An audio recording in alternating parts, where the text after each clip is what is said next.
Hello, thanks for joining us this Wednesday. I'm Hoyt. Michaela Johnson's on an assignment today. Right now at noon, police across the Little Rock Metro are investigating multiple shootings over the past 24 hours. We have the latest information on each one in just 2 minutes. Investigators now looking into the potential targets the suspect in the Buffalo supermarket shooting considered, including unspecified elementary schools. We'll tell you what we know now. Plus, with more people taking advantage of mental health services for conditions like anxiety and depression, it may be harder to find a counselor.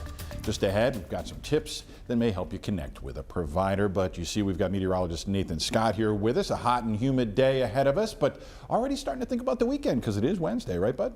Good afternoon, Rolly. Yeah, we've got some changes going to the weekend, but the tide has certainly changed here in the natural state with the warm and humid air back in from the south. Look at the temperature, already 87 at Little Rock. We've got a mixture of sun and clouds around the region, but here's what you really notice.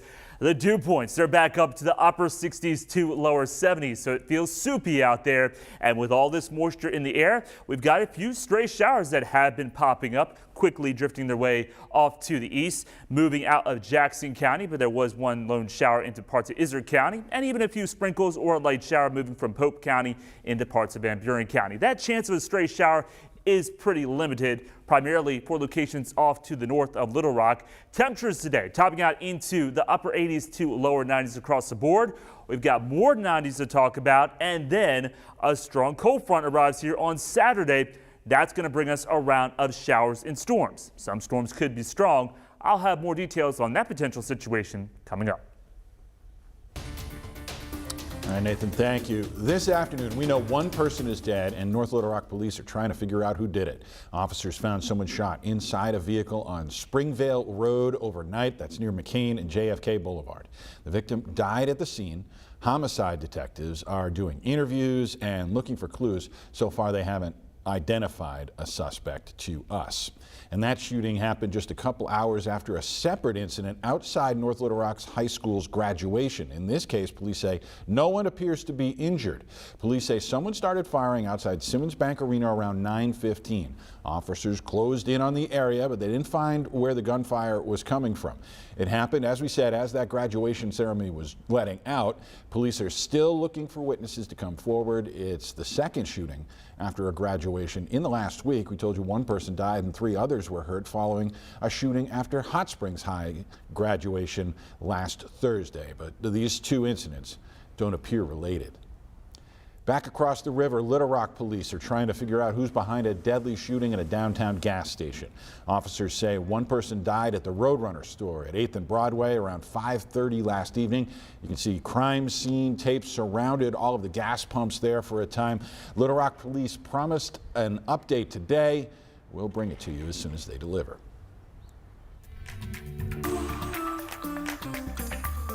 To the latest from Buffalo now, where CBS News has learned investigators are looking into other potential targets the suspect in Sunday's supermarket massacre considered. As Bradley Blackburn reports, those targets included elementary schools and other religious communities. Writings from the suspected Buffalo supermarket shooter appear to show the details of a plot that was in the works for months.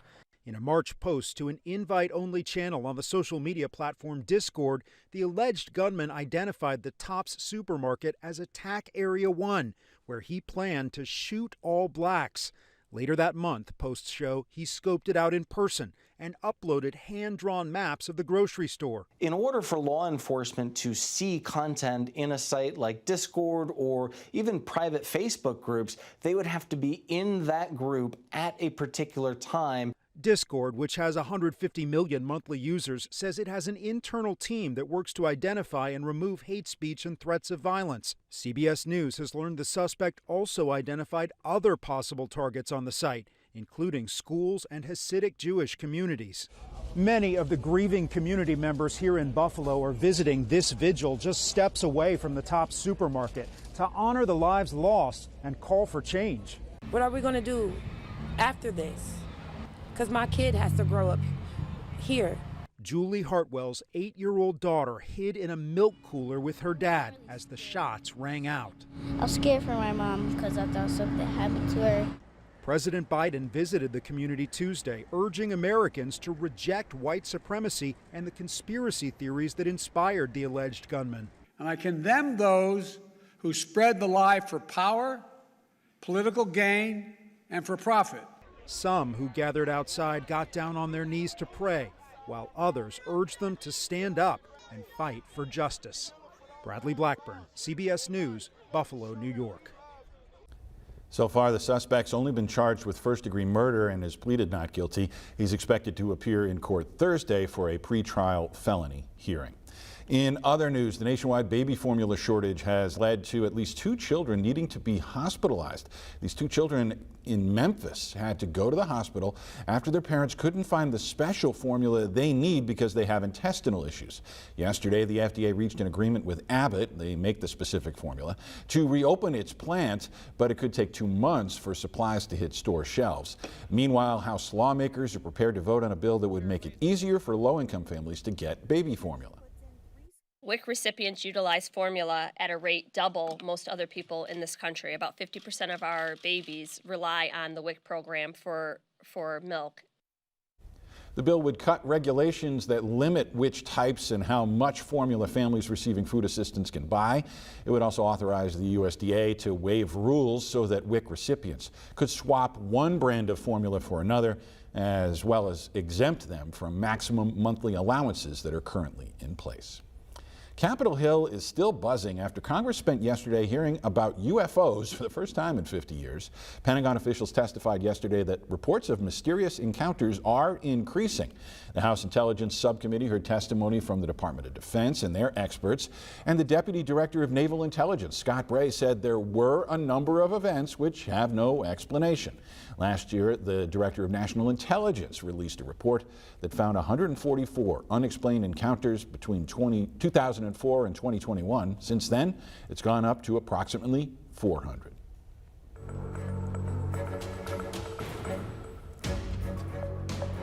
New frontiers in NATO are on the way as Finland and Sweden formally applied to join the European alliance.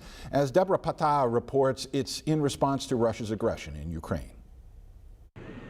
These are the men and women who held off Russian forces for 83 days, depleted, worn out, loyal to the end. The last stand is over, their fate uncertain as they are not free, held in Russian-controlled territory. Ukraine is negotiating a prisoner swap. As Mariupol falls, the Ukrainian flag still flies proudly over Kharkiv.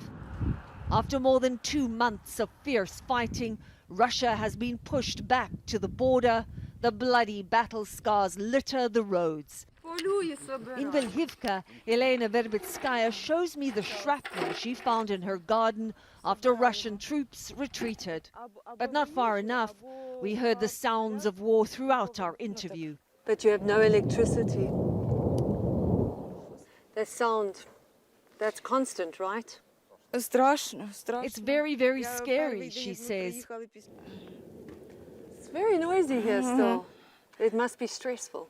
It's stressful, she says, on a whole other level. It was winter when the Russians invaded. She and her husband had no heating.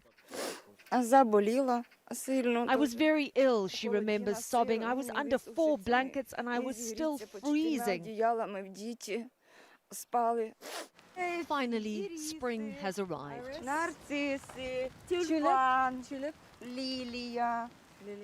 Elena is planting a new garden. And now the rain's coming. So it's going to be good for the garden. And good for the soul. Water, she says, is life. 2 people died on her street during the Russian occupation. Those deaths, together with thousands more alleged atrocities, will be investigated by the International Criminal Court, which is sending its largest ever field team to Ukraine. Deborah Patter, CBS News, Kharkiv, Ukraine. Mental health providers that can help with anxiety or depression are in demand and hard to find. We've got some resources that can help next. And it's we'll call it pleasant May Day around the region, but it is heating up and temperatures today will top out around 90 degrees. More than 90s are in the forecast, but then big changes going to the weekend. We're talking about the chance of storms and cooler temperatures coming up next.